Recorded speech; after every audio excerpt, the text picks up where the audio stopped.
Արքասունի իհարկե, գիտեք, այսօր հրաշալի օր է, որովհետև այսօր Սուրբ Հոգու օրն է, որ եկավ եւ Աստված իր հոգին թափեց ամեն մեկի վրա։ Դա գիտենք Աստծո խոսքից եւ դա Տիրոջ խոստումն էր։ Տիրոջ խոստումն էր եւ ինքը իհարկե ինչպես Անգիտոտան նշեց, ասեց, որ ավելի լավ է, այսինքն Քրիստոսը այստեղ ինչքան շատ բաներ էր անում, բայց ասում էր իմ գնալը ձեր համար ավելի ձեռնտու է, ավելի լավ է, որ ես գնամ։ Բայց մի բան կա, որ պիտի հորս խնդրեմ, հորս աղաչեմ, որ Սուրբ Հոգին ձեզ տա։ Հասկանում եք այդ թանկությունը, այդ մեծ զորությունը, որ շատ դժվար էր երկնքից իջեցնել երկրի վրա, բայց մեր Քրիստոսը գնաց եւ խնդրեց Հորը, որ Սուրբ Հոգին գա մեր մեջ, գա մեր կյանքերի մեջ։ Դա շատ կարևոր բան է։ Եվ քրիստոնյայի կյանքում Սուրբ Հոգին ոչ թե կարևոր, այլ առաջնային ու անհրաժեշտության բանն է։ Այսպես ասենք, շատ եկեղեցիներում տարբեր են Սուրբ Հոգում ներկայացնում։ Նու մեկը ասում է կա, բայց զորությունը չենք ընդունում, որ կա մարդիկ կան, որ Սուրբ Հոգուն չեն ազնվորում, ասում են գործող ուժ է եւ այլը։ Մենք չենք քննադատում եւ չենք խոսում նրա մասին։ Ուղղակի ուզում ենք ինձ համար հարցական է, թե նման եկեղեցիները առանց Աստծո ո՞նց են կարողանում դեռ մնալ։ Դա ինձ համար լիքը հարցական է, բայց չանդրադառնանք դրա վրա, եկեք խոսքի վրա անդրադառնանք, որովհետեւ այս այն եկեղեցին է, որ ես առաջի անգամ ոտք դրեցի ստեղ եւ Աստված ինձ հենց դրան մոտից դիմավորեց։ Հենց առաջի քայլից ես դեռ չգիտեի Աստված ոնց է, Սուրբ Հոգին ոնց է, նրանց կամքը ոնց է, ընդհանրապես չգիտեի։ Բայց Տեր ինձ դիմավորեց ու հենց այդ օրը գերբնական այնքան բան եղավ, ուղղակի չեմ ուզում վկայություններով խոսալ, որ ես միանգամից ուզեցի մնամ այս եկեղեցում։ Եվ դա Տիրոջ ներկայությունն է, որ այսօր մենք հավաքված ենք, նրա բարի կամքն ու սերն է, այսօր դրա մասին կխոսանք։ Եվ Գործ Առաքելոց 1:4-ից 9-ից եմ ուզում կարդամ, կփորձեմ իմ կարճ ժամանակի մեջ էլ ես փորձեմ ասել, որովհետև թեմաները շատ են։ Եվ տեսեք 4-րդ գլխից ինչ է ասում։ Եվ նրանց միասին ժողոված ժամանակ պատվեր էր տալիս, այս Քրիստոսի մասին է։ Քրիստոսը մինչև համբարձվելը ժողոված ժամանակ պատվեր էր տալիս նրանց։ Երուսաղեմից չհեռանալ, այլ սպասել հոր ավետիքին, որ ասեցին ինձանից լսեք, որովհետև Հովհաննեսը Սուրբ Հոգով կմկրտվի, տես ինքը ասում է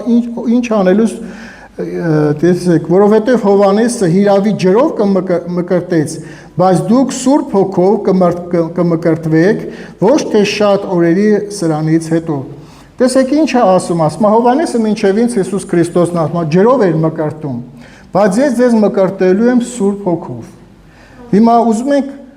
ճիշտ հասկանանք, ջրի մկրտությունը դա մարդկային գործոնն է, մարդկային որոշումն է, բայց երբ որ Սուրբ Հոգու մկրտությունը տեղի ունենում, դա կատարում է Հիսուս Քրիստոսը։ Ինքն է մկրտում։ Գիտեք, երբ որ մենք աղոթք ենք անում մարդու համար, որ Սուրբ Հոգով մկրտի, մկրտողը Հիսուս Քրիստոսն է։ Դա ուղղակի էսա կքննենք նաև ինչ է պետք մեզ, որպեսզի Սուրբ Հոգին ընդունենք։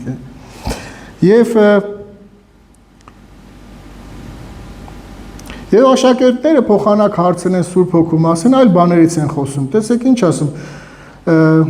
Եվ նրանք մեկտեղ գալով հարցնում են նրան եւ ասում. Տեր այս ժամանակում ես կանգնեցնում Իսրայելի թագավորությունը, եւ նա ասեց նրան. ձեր բանը չգիտենալ ժամերը եւ ժամանակները, որ հայրն իր իշխանությունը դրավ։ Տեսեք, ասում է, ինչի մասին եք մտածում։ Ես ձեզ խոսում եմ Սուրբ Հոգու մասին, բայց դուք ընկել եք Իսրայելը երբ է իշխանությունը կանգնեցնում, ասում է, ձեր գործը չի, ժամերն ու ժամանակները։ Այլ դուք ինչ պիտի անեք, բայց դուք զորություն կառնեք, երբ որ Հոգին ձեր վրա կգա, եւ իմ վկաները կլինեք Երուսաղեմում եւ բոլոր Հրեաստանի եւ Սամարիայի մեջ մինչեւ երկրի ծայրերը։ Երբ որ այս ասես, նրան նայելիս վերացավ եւ մի ամպ վեր տարավ նրան աչքերից։ Տեսեք ինչ բան է, ասում է, երբ որ Սուրբ Հոգին կգա, ինչ կլինի ձեր հետ, դուք զորություն կառնեք։ Այսօր Աստված, գիտեք, ինքը Քրիստոսը երբ որ աշխարհում իր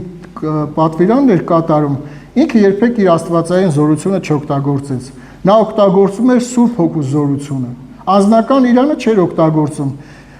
Եվ ինչ որ անում էր Սուրբ Հոգու միջոցով էր անում։ ինչ որ աղոթք էր անում, ինչ որ խոսք էր ասում, գիտեք, Տիրոջ զորությունն էր օգտագործում եւ Սուրբ Հոգին իր անձով ներկա էր այդ ժամանակ եւ դες ասում է հոգին տարավ Քրիստոսին, գիտեք չի ասում որ սա փորձիչ եկավ եւ փորձեց, այլ հոգին տարավ որ փորձվի, այսինքն Աստված հոգու միջոցով մեզ զորություն է տալիս ամենից առաջ, տեսեք առաջի խոսքը դրա մասին է, ասում է ինքը ձեզ զորություն է տալու, զորացնելու է, գիտենք որ Պետրոսը մինչև խաչելությունը երբ որ ասում էին որ դու կարող ես Քրիստոսի հետևորդն ես, ինքը վախեցավ եւ ասավ չէ ես նրանցից չեմ եւ նույնիսկ շատ վատ բաներ ասավ, հետո Սուրբ Հոգին իրան հիշացրեց որ դու սխալ բան արեցիր ու ինքը դառնագին լաց եղավ, գիտես Սուրբ Հոգին շատ ժամանակ շատ ամենալավ ուսուցիչն է մեր կյանքերում, որովհետև նրանից վերցրած ամեն մի խոսքը դա աստվածայինն է, որովհետև Սուրբ Հոգին ասում է քննում է Աստծո բոլոր խորքերը գիտե, նա մեզ քննում է մեր ներսից եւ Աստծո խորքերը գիտե, առանց նրան մենք չենք կարող հասկանանք թե Տերը մեզ ինչ է ուզում ասել, սովորացնել եւ այդ Պետրոսը, որ մի ժամանակ վախենում էր, մի տեսնենք ինչ անում, երբ որ Սուրբ Հոգին գալիս է այդ զորությունը իջնում է իր վրա մի տեղ նորից կկարտանք, բայց ոչինչ։ Եվ Գործ առաքելոց 2-րդ գլխից ասում է. Երբ որ Պոնտեկոստեի օրը լրացան, ամենքը միաբան մեկտեղ են եւ հանկարծակի երկնքից մի հնչյուն եղավ, սաստիկ փչող քամու պես եւ լցեց բոլոր տունը, ուր նստած էին։ Գիտեք, ասում է, Սուրբ Հոգին եկավ սաստիկ քամու պես։ Այսինքն նա քամի չի։ Սաստիկ քամու պես եկավ։ Նա այդպես եկավ երկնքից ու ձայնով եկավ, այսինքն թակուն չեկավ, այդ զորությունը երկնքից թափվեց եւ գիտենք որ Պենտեկոստեի ժամանակ շատերն էին սկզբում հավաքված, բայց քչերն էին մնացել, շատերը գնացել են, այդ համբերությունը չէին ունեցել Տիրոջ խոսքին սպասելու, այդ շատ ժամանակ մեզ խանգարում է այդ համբերությունը, մենք շտապում ենք, արագ ենք ուզում մեր լուծումները տեսնենք եւ շատ ժամանակ հենց այդ շտապելու պատճառով շատ սխալներ ենք թույլ տալի, որովհետև չենք սպասում Սուրբ Հոգու ձայնի նրա գործունեությանը։ Եվ ինչ է ասում։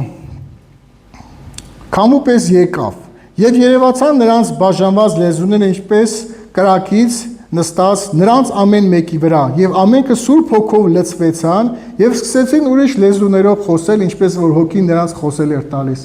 Սիրելիս, ուրեմն առաջի նշանը, որ երևում է, որ դու Սուրբ Հոգով մկրտված ես, լեզուներ է բացվում քո առաջ։ Ու դու սկսում ես օտար լեզուներով խոսել նրանից, ինչ որ դու չես հասկանում։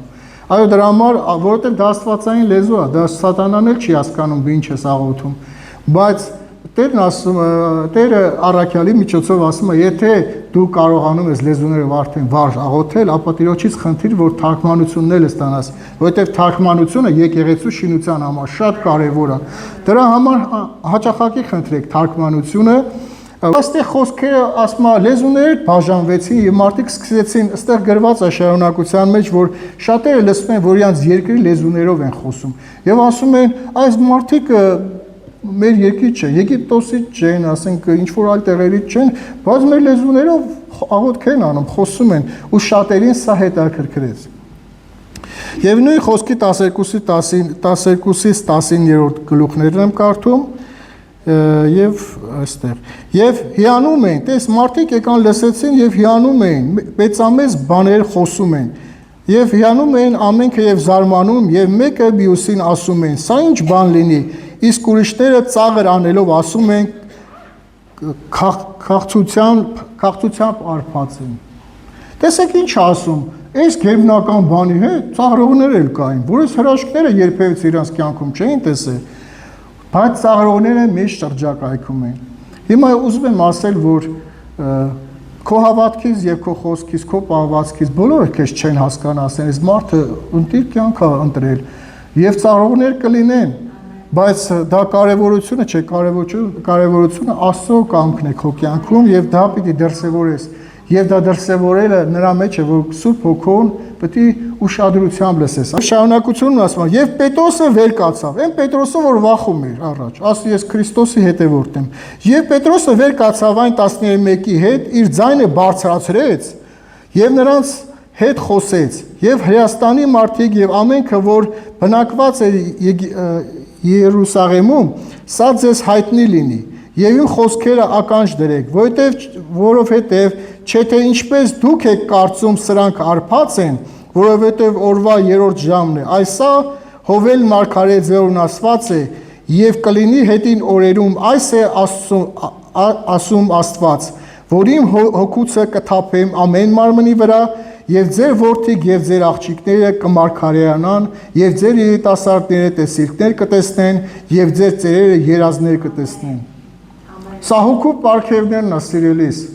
որ երբ որ հոգին գալիս է, միայն զորությունով չի ավարտվում, նա նոր պարգևներ է բերում, նոր լեզուները դեռ լա մի կողմ, նոր պարգևներով է լցնում, որ կարող ես մարգարեանալ, տեսիլքներ տեսնել, քո երազները կատարվեն։ Այնքան բան կա, որ Սուրբ Հոգուն ականջ դնելով կարող ես քո կյանքը ամբողջովին փոխել եւ քո շրջապատի մարդիկ փոխեն։ Գիտես, այսօր Սուրբ Հոգին ամենակիչ շնորհակալություն հայտնողներն են, որ Սուրբ Հոգու շնորհակալություն են արտում, որովհետեւ այսօր նա ամենագերբնական բանն է անում։ Գիտեք, Դավիթը հասկացավ այդ կարևորությունը, այդ թանկությունը, այդ անհրաժեշտությունը, որ առանց նրա ոչ մի բան չեն կարող, նույնիսկ ծառայությունները մեզ համար տանջալի դժվար կլինեն։ Այստեղ հավատքելը մեզ համար անհետաքրքիր կլինի, եթե չլինի Սուրբ Հոգին։ Գիտեք, նա անընդհատ մեր հետ գործում է։ Եվ Դավիթն ասում է, այն որ շատ գառներ պահելով ժամանակ նույնիսկ Իրանը չէր, հորինն էր, հայրն էր ուղարկում, անտեսված երեխա էր, թագավորություն էր տվել, անհասկանալի անչափի հարստության տեր էր դարձրել Աստված։ Երբ որ Դավիթը մեր գործեց, ասավ, ոչ թագավորությունս պահի ինձ համար, ոչ այն հարստությունս հանկարծ ձեռքս տեր չառնել, ասավ չէ, ասավ Տեր, Սուրբ Հոգին, ինչ ուզվես ինձանից վերցրու, Սուրբ Հոգին ինձանից չառնես։ Մենք պիտի այս սերն ու քաղցրությունը իմանանք, Տիրոջ կարևորությունը իմանանք, թե մեր կապը Աստծո հետ ինչքան կարևոր է, եւ նրա հետ շփումը որքան կարևոր է։ Մեր բոլոր հարցերի պատասխաններն Աստված գիտի։ Նա ամուր կապ է մեր եւ Հայր Աստծո միջեւ։ Քո աղոթքները այսօր, այսպես ասած, կանգառներով չեն հասնում Տիրոջը, անմիջապես են հասնում։ Եվ Տիրոջ խոսքը շատ ժամանակ վկայում է, երբ որ մարգարեներ աղոթում են, հրեշտակը գալիս ասում է, երբ որ աղոթեցիր, խոսքդ հասավ մեզ։ Այսօր չեմ ուզում, գիտես, այնքան կարևոր է, որ Սուրբ Հոգով մկրտություն դու ունենաս, եւ դա իհարկե Քրիստոսն անում, դա մեր միջոցով չի լինում։ Մենք ընդհանրապես միջնորդ ենք դառնում եւ դա այդպես լինում է։ Եվ հիմա տես, երբ որ Սուրբ Հոգին գալիս է, զորությունը առնում ես, չէ՞։ 1. Լեզուներով մկրտվում ես, տարբեր օծություններով մկրտվում են եւ ինչ է գալիս հետո։ Եվ գալիս է էս, եւ որ Պետրոսն ասում է. «Սրա համար իմ սիրտը ուրախ եղավ» 26-րդ խոսքից։ «Եվ լեզուս ցնծած, եւ իմ մարմինն էլ հույսով կբնակվի, որովհետեւ իմ անձը չես թողել գերեզմանում, եւ ոչ էլ քո սրբին ապականություն տեսնել կտաս»։ Տեսեք ինչ բան ասում Պետրոս, ասում է. «Իմ սիրտը ցնծում է, իմ լեզուն ճարտարախոսություն ասում, Տիրոջն է փառավորում։ Ես գիտեմ, որ իմ անձը գերեզմանում չես թողնի»։ Սա Սուրբ Հոգու զորավոր գործությունն է, որ մարդու մեջ գալիս է գերբնական ուրախություն։ Ես հիմա շարունակենք խոսքը սիրելիս։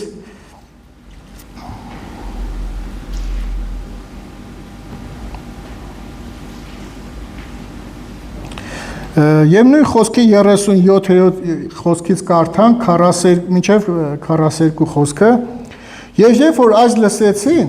իրենց սրտերում զղջացին եւ ասեցին Պետրոսին եւ մյուս առաքյալներին. «Ինչ անենք, մարդիկ եղբայրքս»։ Պետրոսն էլ նրանց ասեց. «Այսօր շատ լավ խոսք է էս, որ դուք իմանաք, թե ինչ է պետք Սուրբ Հոգով մկրտվելու համար։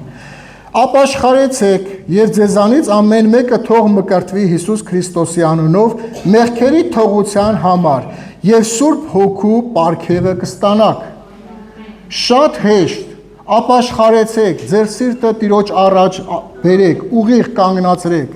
Տեր, գիտես ինչ, եթե սպասես, ասես իմ անձը Սուրբ սարքեմ ու Սուրբ Հոգի կգա կբնակվի իմ մեջ, դա սխալ ձև ասեմ։ Սուրբ Հոգի գալիս է քո մեղավոր կյանքի մեջ եւ ինքն է քեզ Սուրբ դարձնում։ Դրա համար պետք է որ Սուրբ Հոգին մեր կյանքերում լինի եւ նրա կարեւորությունը, որ նա մեր կյանքի մեջ այն սրբությանը, որ տանում է, դա ինքն է անում։ Մեզ մնում է Ինչպես եւ հնազանդվենք, ապաշխարենք, այդպես է շարունակենք, հնազանդվել, ապաշխարել, Տիրոջ առաջ գալ, որպեսզի նա մեր կյանքերը փոխի։ Որովհետեւ ձեզ եւ ձեր որդկանց համար է այս խոստմունքը եւ այն ամենը հեռավորների համար, որոնց մեր Տեր Աստված կանչեց։ Եվ ուրիշ շատ խոսքեր էլ խոսեց, վկայություններ դնում եւ հորդորում եւ ասում. ազատվեցեք այս թույլիվ ազգից։ Եվ նրանք, որ նրանք խոսքը հոժարությամբ ընդունեցին, մկրտվեցին, եւ այն օրը 3000-ի չափ հոգի ավելացան։ Ինչքան հրաշալի բան է։ Գիտես, մինչև այդ ցրվում էին, մինչև այդ հեռանում էին, մինչև այդ չկար աստվածային գերբնական ներկայությունը, բայց երբ Սուրբ Հոգին եկավ, Պետրոսը համարձակություն ստացավ, զորություն ստացավ, կանգնեց մարգարեություն ստացավ, ասավ, հենց այս ձեր որդիների համար ասված այս խոսքը, հենց նրանց փրկության համար է այս խոսքը ասված, որ Սուրբ Հոգին պիտի գա եւ Սուրբ Հոգին այդտեղ գերբնական շարժ կատարեց եւ առաջինը գրավեց լեզուներով, որ գիտեք, աստվածային լեզուն ուրիշ է, մարդկային լեզուն ինչ, բայց Աստված այդ ժամանակ խոսեց հավաքված օտար ազգիների մարդկանց լեզուներով, որ նրանց գրավի դեպի Իրան, եւ դա եղավ եւ ասում է Եվս 3000 մարդ միանգամից ապաշխարեցին։ Փառք Տիրոջը, ամեն, փառք Սուրբ Հոգուն, իհարկե նա հրաշալի Աստված է, նա հրաշալի Աստված է։ Եվ ուզում եմ կարդալ սիրելիներս, Թուղթ առաքյալ Հռոմեացիս 5-րդ գլխի 3-ից 5 խոսքերը։ Մենք իմացանք, որ ինչ պարգևներ, խոսքեր, լեզուներ, զորություններ է իջացնում Սուրբ Հոգին։ Եվ ասում է այսպես. Եվ ոչ միայն այսքանն, այլ նեղության մեջ էլ պարծենում են, գիտենալով, որ նեղությունը համբերություն է գործում, այս որտեղից իմացան, որ նեղությունը համբերություն է գործում։ Բանը, ինչ որ գիրք կա, բան կա, չէ՞, չկա, Սուրբ Հոգուց իմացան։ Սուրբ Հոգով երբ որ լսեցին, լցվեցին։ Եվ ոչ միայն այսքանը, արդեն այսպես են խոսում, այլ նեղության մեջ էլ պարծենում են, գիտենալով, որ նեղությունը համբերություն է գործում, համբերությունը փորձառություն, փորձառությունն էլ հույս է տալիս, հույսն էլ չի ամաչեցնում, ում ենք հույս տանում, Աստծուն չէ, Աստված երբեք չի ամաչեցնում, հույսն էլ չի ամաչեցնում, որովհետև Աստվածո սերը փռված է մեր սրտերի մեջ, ինչով, Սուրբ Հոգու միջոցով, խոսքն ասում է, Աստծո սերը փռված է մեր մեջ Սուրբ Հոգու միջոցով, որ հիմա ասենց հավաքվել ենք եւ առանց հետին մտքի իրար հետ շատ սիրով ենք, շատ պարզերես ենք խոսում, առանց լարվածության, նեղության, առանց որևէ կեղծավորության եւ զգում ես, որ այդ մարդու, որ չես տենում մի քիչ ժամանակ, կարոտում ես, ուզում ես հետը հանդիպես, կամ ասում ես տենաս ինչ եղավ, գիտես, այդ սերը, այդ անկեղծ սերը Սուրբ Հոգու միջոցով ա լինում։ Հիմա հասկացանք, որ ոչ մի բան չենք առանց Սուրբ Հոգու անենք։ Բայց Հիսուս Քրիստոսն ասավ, այն ինչ որ ես անում եմ, դուք առավել կանեք։ Գիտեք, ինքը շատ գերբնական բաներ արեց, բայց ասավ դուք առավել ով ճիշտ ճշմարիտ հավատացյալներին, ովքեր Սուրբ Հոգու հետ լուրջ կապ կունենան, ովքեր նրա ձայնը կլսեն եւ ամեն ժամանակ կհնազանդվեն։ Կորինթացիներից առաջի 2-րդ գլխի 10-րդ խոսքը։ Բայց մեզ հայտնվեց Աստված իր Հոգով, որովհետեւ Հոգին ամեն բաներ քննում է եւ Աստվածո խորքերն էլ։ Հիմա հաստատվեց չէ խոսքի միջոցով, որ Աստծո բոլոր խորքերը Հոգին գիտի, Սուրբ Հոգին գիտի։ Որովհետև մարդկանց ով գիտե մարդի բաները, եթե ոչ մարդի Հոգին, որ նրանում է, այնպես էլ Աստվածո բաները ոչ ով չգիտե, եթե ոչ Աստվածո Հոգին։ Եվ մենք ոչ թե այս աշխարհի Հոգին առանք, այլ այն Հոգին, որ Աստվածանից է, որ ճանաչեց այն բաները, որ Աստվածանից տրվեց մեզ։ Որն էլ խոսում ենք ոչ թե մարդկային իմաստության սովորած խոսքերով, ինչը հիմա անում ենք, այլ Սուրբ Հոգու սովորածներովը հոգևորների հետ համեմատելով։ Գիտեք, Աստծո խոսքը սովորացնում է, որ Սուրբ Հոգին է քո մեջ Աստծո բոլոր խոսքերը բացում։ Վերջին խոսքը կարդամ, սիրելիներս, Թուղթ առաջին Հռոմեացիս 8-րդ գլխի 9-ից 11 խոսքերն եմ կարդում։ Բայց դուք մարմնավոր չեք, այլ հոգով, եթե Աստվածո Հոգին ձեզանում բնակված է, ասում է, լսեք, դուք ասենք մարմնավոր չեք, դուք հոգևոր եք։ Այսինքն հոգևորը հոգևոր բաներով է շարժվում, ոչ թե մարմնավոր։ Իսկ եթե այսօր մարմնավոր ենք շարժվում, դա մեր կարճ կապն է, թույլ կապն է, դա Սուրբ Հոգու հետ, որ մենք հոգևորապես չենք շարժվում, մեր մարմնավորը դեռ գերիշխում է մեր վրա։ Եվ ասում է, իսկ եթե մեկը Քրիստոսի հոգին չունի, նա նրանը չի։ Հասկանում եք, դեռ ջերով մկրտվելու մասին չկա խոսքը, Տիրոջը ընդունելու մասին չկա խոսքը, խոսքը գնում է Սուրբ Հոգով մկրտված եթե չես, ասում է, նա նրանը չի։ Եվ եթե Քրիստոսը ձեզանում է, ապա մարմինը մեռած է մեղքի համար, եւ հոգին կենդանի է արդարության համար։ Եվ եթե այստեղ շատ հզոր բան ասում, եւ այս խոսքը պատրաստել է, որ վերջի պահին էս ասեմ, որովհետեւ շատ հզոր խոսք ասում։ Եվ եթե Հիսուսին մեռելներից հարություն հոգին ձեզանում բնակված է, ապա Քրիստոսի մեռելներից հարությունողը ձեր մահկանացու մարմիններն էլ կենդանացնե իր հոգով, որ ձեզանում բնակված է։ Այսինքն Սուրբ Հոգին, որ մեր ներսում է, որ ամենքս ունենք, հարության օրը հենց այդ Սուրբ Հոգին մեզ կենդանացնելու է, մեր մարմինները կենդանացնելու է։